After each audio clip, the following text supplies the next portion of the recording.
allons entendre l'expérience du jeune entrepreneur agro-industriel Mutawakilu Gounou, qui est fondateur de la marque de chocolat Gounou. Expert de la transformation agricole, votre marque propose une gamme de tablettes de chocolat et de pâte à tartiner 100% made in Africa. Et si je comprends bien, avec l'huile de tournesol et non avec l'huile de palme.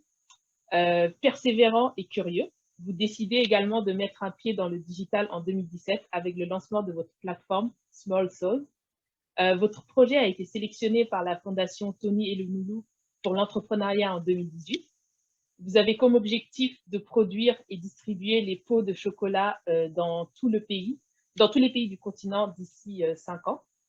Et au vu de ce parcours ambitieux, 2 premières questions me viennent à l'esprit.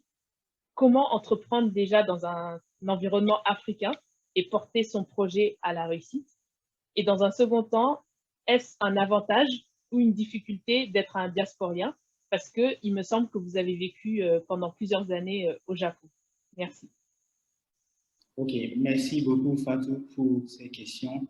C'est un plaisir pour moi de partager ce soir ce webinaire avec d'éminents acteurs économiques de plusieurs horizons. Alors, oui, je suis Mutawakilu Gounou,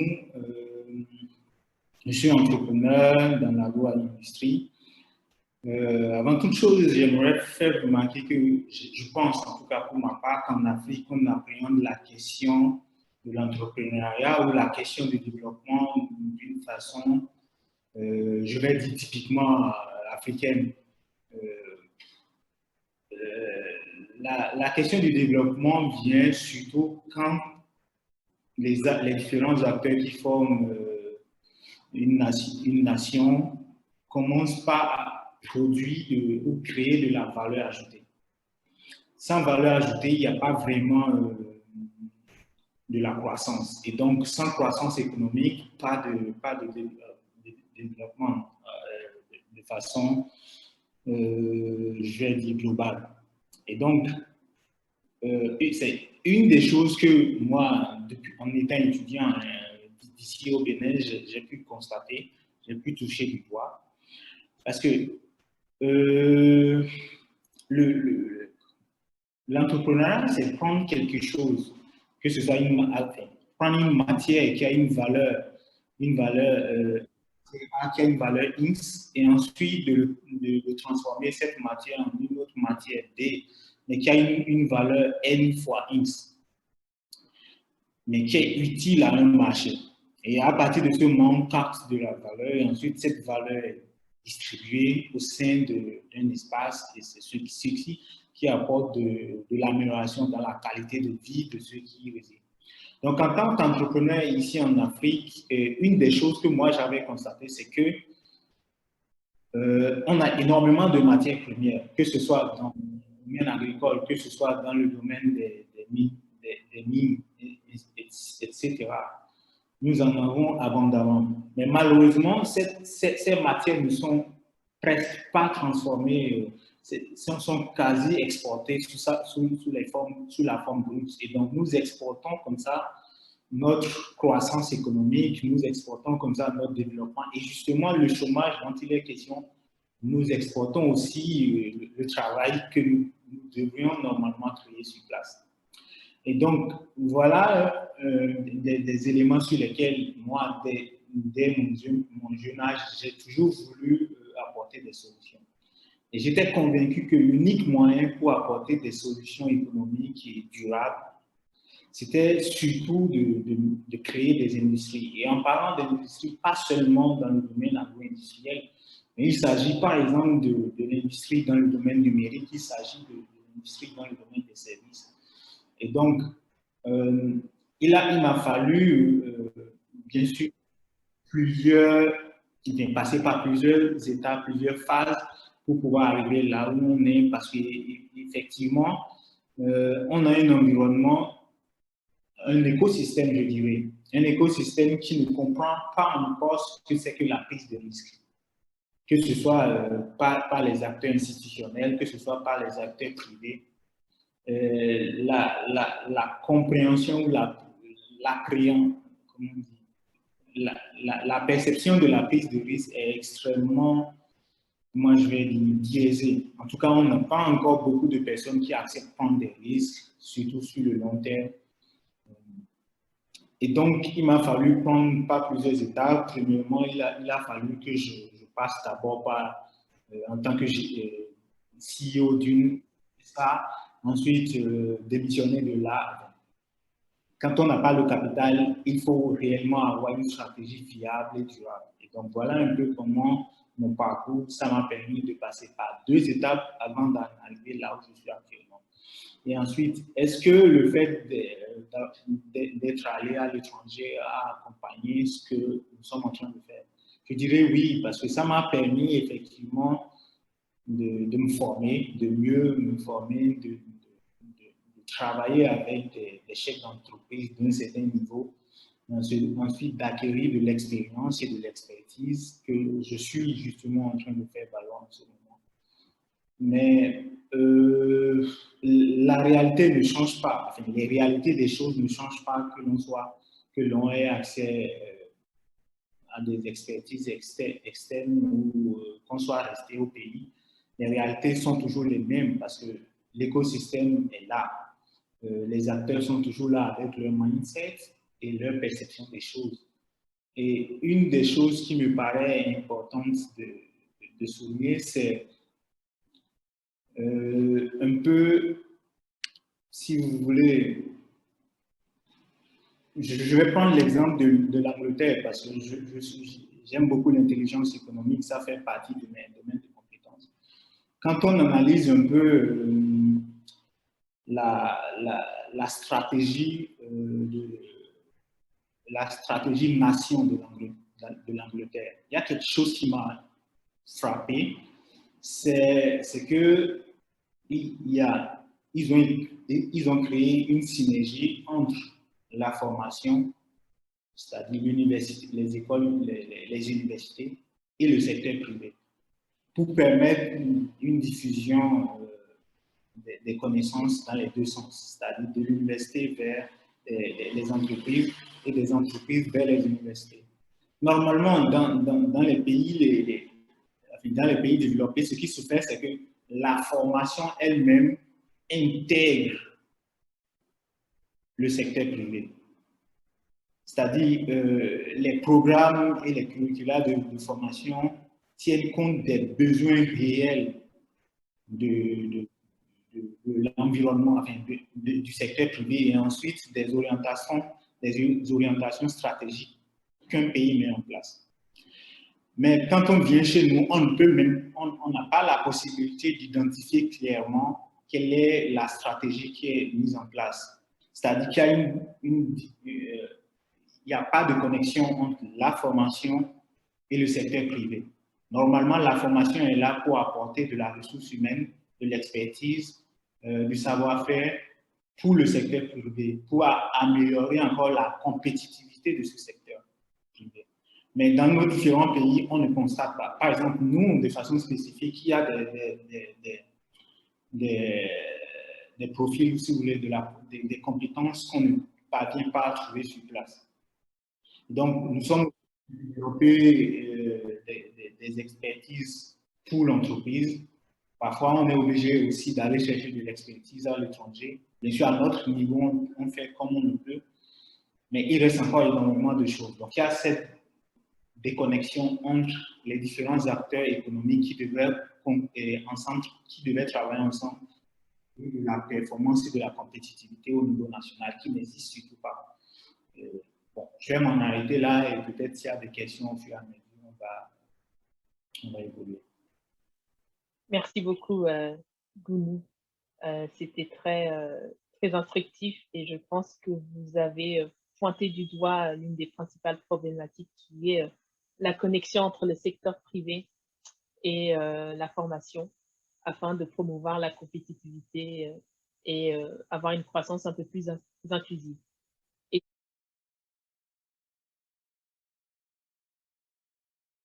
Je voudrais adresser la prochaine série de questions à Gounou Moutawakilou qui concerne donc les difficultés que vous avez rencontrées en tant qu'entrepreneur les risques que vous avez dû encourir pendant votre parcours d'entrepreneur, quels ont été les possibles appuis que vous avez eus, et ce serait intéressant de partager avec nous les difficultés surtout liées à l'environnement institutionnel pour entreprendre en Afrique. Donc, dans votre cas, pour le cas du Bénin. Donc, Gounou? Je vais essayer d'expliquer quelques fondements ou quelques bases pour permettre de comprendre les réponses que je vais donner ensuite. C'est que, bon, désolé, tout de suite, j'ai été un très bon élève, donc là, je vais essayer d'expliquer un peu plus en profondeur, un tout petit peu. C'est que nous avons, le monde a connu, je vais dire, 3 différentes révolutions, ou si vous voulez, trois révolutions. On a connu 3 différentes époques, l'époque agraire, l'époque industrielle, et ensuite là nous sommes dans la 3e révolution qui est la révolution numérique ici, la révolution de l'information. Alors, il se fait que jusqu'à pendant la période, la révolution industrielle, ou l'époque industrielle, ce qui s'est passé, c'est que, je reviens toujours sur la compétitivité et ce qui crée la performance. C'est que vous soyez capable de produire en volume. Que vous soyez capable de faire, si vous faites par exemple de l'eau minérale, que vous soyez capable maintenant d'en produire 1000, 2000, 3000, 1 million, 2 millions, que vous soyez capable de contrôler la distribution. Et donc là, l'accès au capital devenait un élément, un facteur qui permettait à une entreprise d'avoir une croissance exceptionnelle ou pas. Ce qui se passe, c'est qu'avec la révolution de l'information, c'est qu'aujourd'hui, la révolution de l'information plus la crise économique de 2018, c'est que les bases de ce qui crée la performance ou la compétitivité ont fortement évolué. Et cela, c'est d'abord la révolution technologique qui permet cela, et ensuite le changement des fondements de l'économie et des finances. Et ensuite, maintenant, je vais revenir sur les questions posées. C'est que ces différentes révolutions que je viens d'énumérer ont eu un impact sur la structure même de ce qu'est l'économie et les fondements de la finance.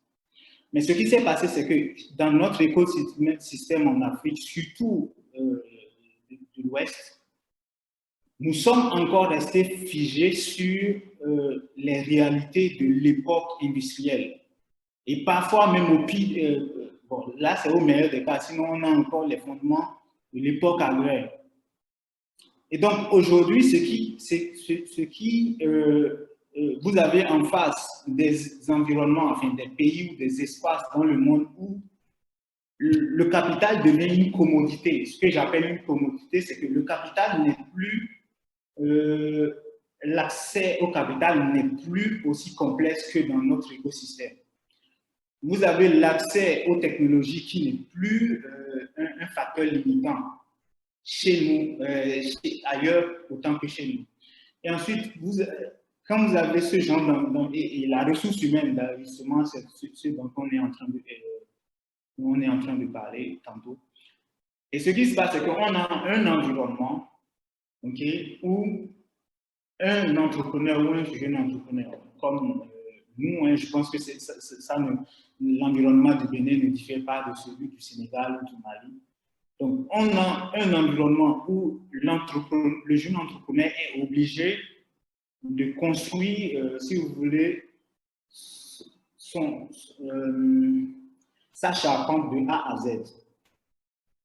Que ce soit au niveau du capital, que ce soit au niveau de la ressource humaine, que ce soit au niveau des chaînes de distribution, que ce soit parfois même l'énergie électrique.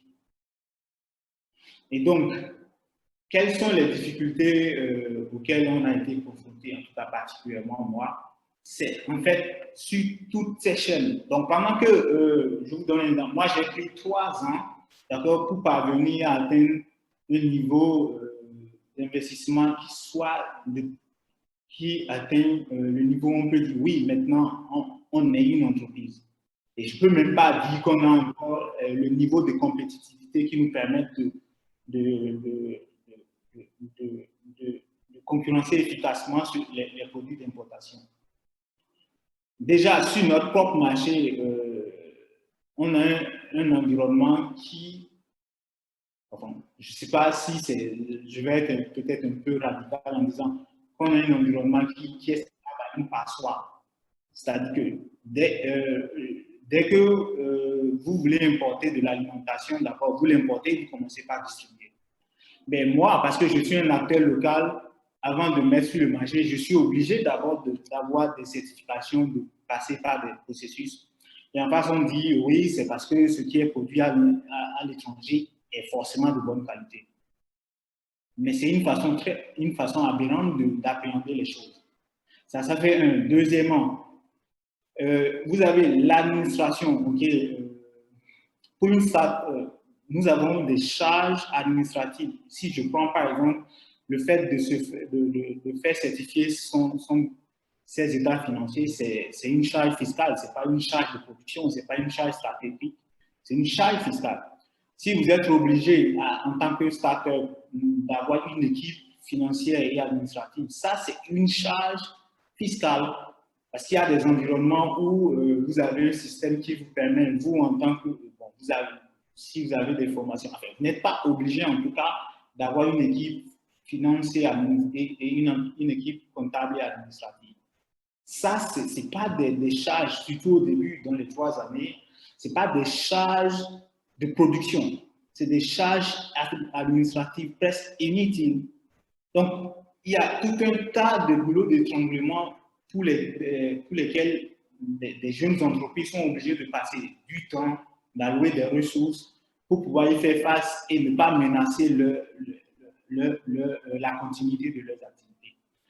Ensuite, il y en a tellement pour les difficultés. Pour ceux qui me connaissent, ils savent que je n'aime pas m'éterniser sur les difficultés. Il y en a énormément. Chaque secteur avec ses spécificités et ensuite chaque entreprise, chaque forme d'entreprise avec ses réalités. Mais venons sur il y a aussi des facilités. Par exemple, moi, en 2018, j'ai été lauréat de la Fondation Tony Enou. Ça a donné une certaine crédibilité sur ce que nous faisions. Moi, je me rappelle en 2017, quand on avait commencé, les gens nous prenaient pour des fous. Même jusqu'à présent encore, les gens continuent pas à se poser la question, est-ce que réellement c'est nous qui produisons ce chocolat? Est-ce que réellement c'est nous qui produisons ça? Mais pourtant, si. C'est-à-dire que par exemple, le prix de la fondation a permis que notre voix soit portée, que les gens commencent à nous écouter. Bon, c'est vrai, moi j'avoue, je ne suis pas très regardant sur qu'est-ce que les gens font pour nous faciliter les choses, mais nous on a une stratégie, on a une vision de long terme, et ensuite qu'on a décliné en des stratégies. Ces stratégies, pour l'instant, nous permettent quand même d'être efficaces, de la croissance et de se développer. Donc, est-ce qu'on a bénéficié d'autres appuis? En tout cas, pas pour l'instant. Pas pour l'instant. On le fait en fonds propres et parce qu'on a un bon plan, on a certainement une bonne stratégie et parce qu'on fait confiance aux experts pour nous accompagner. Et bien sûr, tout ça a un coût, mais en tout cas, c'est quelque chose qu'on essaie de déployer pour avancer au fur et à mesure. Je vais m'en arrêter là pour ne pas éterniser. Ensuite, on a une question de la part de Serge Kouakou. C'est bonjour, en Côte d'Ivoire, les formations professionnelles en agronomie sont légion. Le problème, c'est qu'il y a peu d'accompagnement pour l'installation. Du coup, les jeunes sont formés, mais restent toujours au chômage. Quelle stratégie efficace peut-on mettre en place pour absorber cette jeunesse qui ne demande qu'un peu de financement pour entreprendre? Première chose, c'est que personnellement, je ne crois absolument pas à l'utopie qui consiste à dire que tout le monde peut entreprendre. Pas partie de ceux-là qui croient en ce genre de slogan qui consiste surtout aux acteurs politiques de refouler ou bien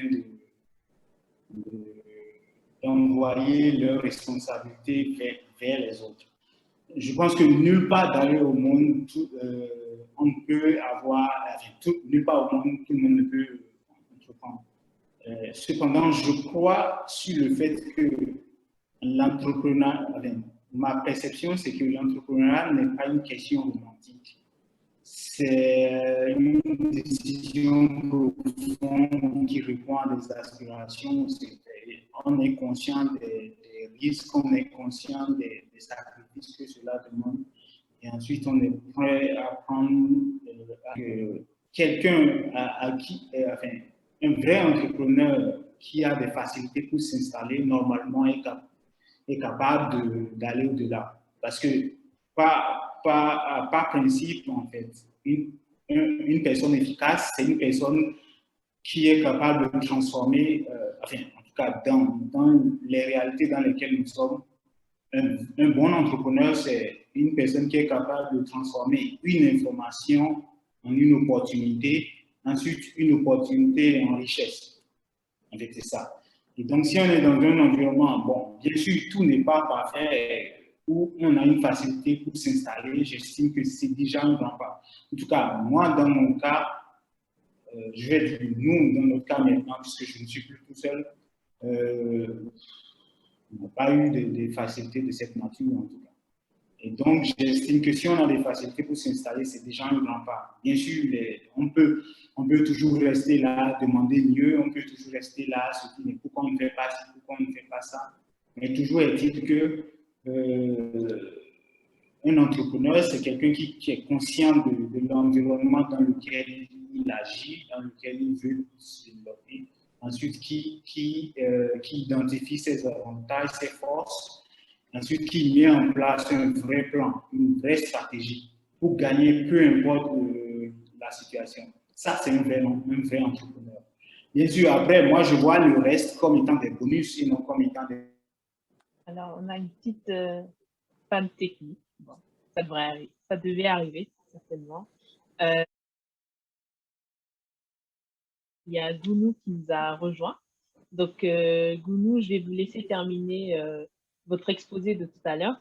Et j'ai également une question. Au jour d'aujourd'hui, où est-ce qu'on peut trouver justement les produits de la marque Gounou, donc que ce soit la pâte à tartiner, mais également les tablettes de chocolat, dans quel pays en Afrique? Et également, est-ce que c'est possible de s'en procurer au niveau de la diaspora? Et quelles sont les stratégies à venir? Et je pense que ça vous permettra également de conclure et de dire quelques mots de la fin. L'Internet est parti. Bon, c'est les réalités de notre environnement. Et donc, j'ai dû changer de source d'Internet.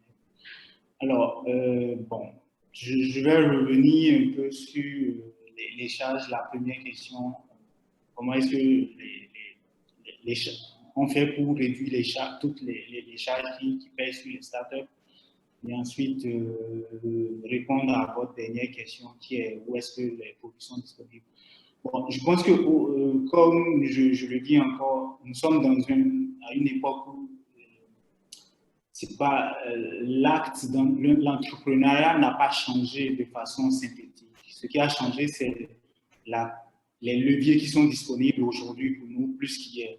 C'est qu'aujourd'hui, grâce aux nouvelles technologies de l'information, vous avez accès à plus de marchés, vous pouvez exposer votre innovation, vous pouvez avoir accès à plus de marchés, vous pouvez avoir accès à plus de technologies, vous pouvez réduire beaucoup de portions.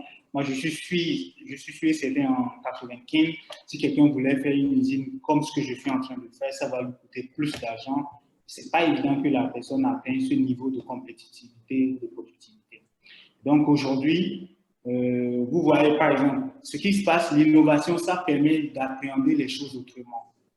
Et un peu, qu'est-ce que Uber est en train de faire aujourd'hui? C'est que les entreprises comme Uber, ils ont compris qu'en fait, l'être humain a besoin de se déplacer, mais n'a pas forcément besoin de tenir, par exemple, un véhicule. Donc, au final, le besoin fondamental, ce n'est pas d'acheter une voiture. Le besoin fondamental, c'est de se déplacer. Peu importe que ce soit la voiture de quelqu'un d'autre pour soi-même. Et donc, deuxième chose, c'est que les nouvelles entreprises comme les réseaux sociaux, c'est quoi? C'est que l'information nos informations digitales étaient disponibles.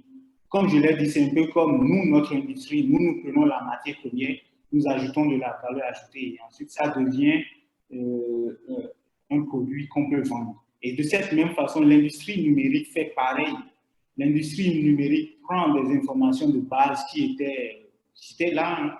Et aujourd'hui, cette industrie est capable de transformer ça et de vendre ça en termes de solutions, de services consommés par les entreprises ou par les individus. Donc, plus ce qu'aujourd'hui le digital apporte, c'est qu'on est capable de traiter des volumes plus élevés. Donc, ça fait forcément réduire les coûts de production, comme l'a dit M. Mamadou tout à l'heure. Et donc, ça fait réduire les charges. Et malgré ce qu'on dit, quand on fait preuve de créativité et d'innovation, on parvient quand même à avoir des niveaux de performance élevés. Bon, pour revenir maintenant sur les produits Gounou, les produits Gounou aujourd'hui sont disponibles sur toute l'étendue du territoire national, en tout cas au Bénin, du nord au sud. On continue par renforcer notre présence sur le marché national. On avait commencé de l'exportation vers le Burkina et vers le Togo, mais on pense que ce n'est pas encore le moment. On va encore déployer, on s'est replié, on va développer d'autres stratégies plus adéquates. Mais pour l'instant, justement au digital, aujourd'hui, les produits sont disponibles partout dans le monde. Mais j'avoue, ça c'est la réalité du terrain. C'est beaucoup plus accessible pour les personnes qui sont en Europe, aux États-Unis, en Asie, que pour les personnes qui sont en Afrique. Parce que la chaîne logistique que nous avons fait que c'est plus efficace pour envoyer vers ces pays, ces zones que je viens de citer.